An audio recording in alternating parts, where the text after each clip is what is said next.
What's up YouTube, this is Fake, bringing you another deck profile today, and today I've got something really fun for you guys today. I've got the Aquaactress deck. I decided since all of this stuff was relatively inexpensive to build, I threw this deck together, took it to locals, tested it a little bit, and I was extremely pleasantly surprised at the results. This build shows a lot more resiliency than I originally gave it credit for. And a whole lot of offensive power. I completely underestimated this thing when I first started testing this out, but let's get into the profile and I'll tell you more. So we start off with triple Aquaactress Tetra.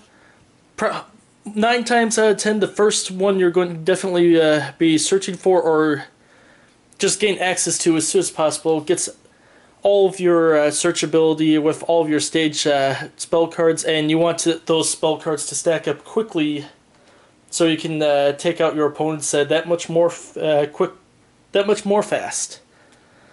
Then we've got the utility piece in Aquaactress Guppy. Her effect isn't used as much, but if you get Tetra or Arowana stuck in your hand and you want to combo 2 monsters on the field rather than just one, she does provide the extra special summon and the extra instant attacker to launch off your combos. And then we have 2 Aquaactress Arowanas. Don't really want to play 3 in here because this one is a 1 tribute and does tend to clog up the hand a little bit even at 2, but if you do manage to get her to the field, whether it's by either special summon from the graveyard or tribute summon, she does provide some really nice search effects to search into your Guppy or Tetris combo pieces, and it's just easy to overwhelm your opponent in the right scenario late game. Now for the water support engine for this build, I run triple Swap Frog. A lot of the stage cards do special summon from the grave if they are destroyed, so Swap Frog gets all of those Aquaactress and Aqua monsters in the graveyard right off the bat, just to help you load them up for your later combos. And then to search off the Swap Frogs, we control triple Dupe Frog. What's destroyed helps search off the Swap Frogs, and with some of the other cards that we play in this build, these 2 frogs do put in a lot of work. And now for the support water monsters, I run double Mobius the Frost Monarch. And it's been a long time coming for Mobius to find a new build to use these days. And whether he's using this effect on your opponent's back row, or if they don't have a back row themselves, you can even use it on your own backward and speed up your plays. Mobius is just a very nice and welcome piece to this build. And for the other support water monsters, I decided to take a little step away from what everybody else was doing and go into 2 Abyss Soldiers. Mainly because Abyss Soldier does kick that extra water monster to your graveyard right away to help solve those early game combo plays. And if your opponent does put out a troublesome anti-destruct monster on the field right off the bat, Abyss Soldier just kicks it away, and obviously you do not want Shaddoll Construct or any of those graveyard effects happening. You just want to get them off the field and bounce back to their respective extra decks right off the bat. And then for the last combo piece, I run Testudo Erat Numen. Testudo Erat Numen, I believe that's how you say it, but this card is your anti-meta stopper. And combined with all the other power-up cards in this deck, it's very easy to get this monster a much higher attack very quickly to not only provide this as an offensive force, but as a defensive force, because when this little guy's on the field, your opponent cannot special summon anything above 1800 attack power, which, considering what's topping right now, except for the exception of Burning Abyss, it really does shut down a lot of the meta. That is it for the monsters. On to the spells. We run triple Aquarium Sets. The Aquarium Set has a pretty unique effect. Not only does it give 300 attack to all of your Aqua monsters, it also boosts up your Aquaactress monsters an additional 300 attack, so this is one of the ways to get your smaller Aquaactress monsters' attack powers up very quickly. Next, we have triple Aquarium Stage, which is just a fantastic card for aqua monsters in itself. Its effects are your aqua monsters cannot be or your water monsters cannot be destroyed by a battle by non-water monsters, and they are unaffected by your opponent's card effects as well. And just the ability to not be destroyed by your opponent's non-water monsters, except for Necros out there.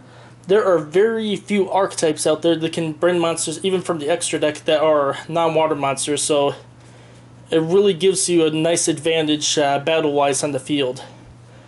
And for the last one, we also run triple Aquarium Lighting.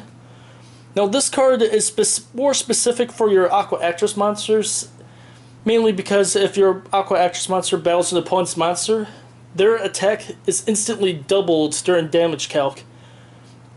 I see people playing 2 or even 1 of these just because it only focuses on your Aquaactress monsters rather than all of your Aqua monsters. But the reason why most of all I play 9 of each is every one of these guys, when they're destroyed and sent to the graveyard, they are They are allowed to special summon 1 Aqua monster from your graveyard to the field, and granted, this does get cloggy in the hand without any other Aquaactress monsters, but you cannot deny the ability of added special summons for the later game. Next, I play triple Wetlands. A lot of low-leveled Aqua monsters in here, so play Wetlands, instant 1200 boost to all of your level 2 or lower Aqua monsters. It is insanely huge in this build, and this is another welcome piece to hyperpower all of your monsters. Then for the more destructive cards, we run triple Parallel Twister. A really awesome card in this build. When I first read this, I didn't really give it too much credit, but after trying it out in this build, it is a fantastic combo piece. Mainly used against your own aquarium spell cards to use that as fodder to send to the graveyard to special summon another Aqua monster. But the fact that this doesn't only target just spells and traps, but any card in the field in general, just makes it that much more volatile. And the same thing with this other destructive spell card right here. I run Double Storm, which it picks off multiple of your aquarium cards on your side of the field or whatever you have set on the field. Wipes out that much more of your opponent's troublesome back row.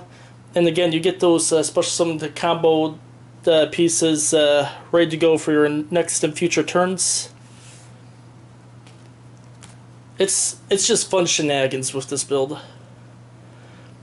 And then to round up the spells, I run Double Surface, a lot of low-level Aquas, so good utility piece to special summon with.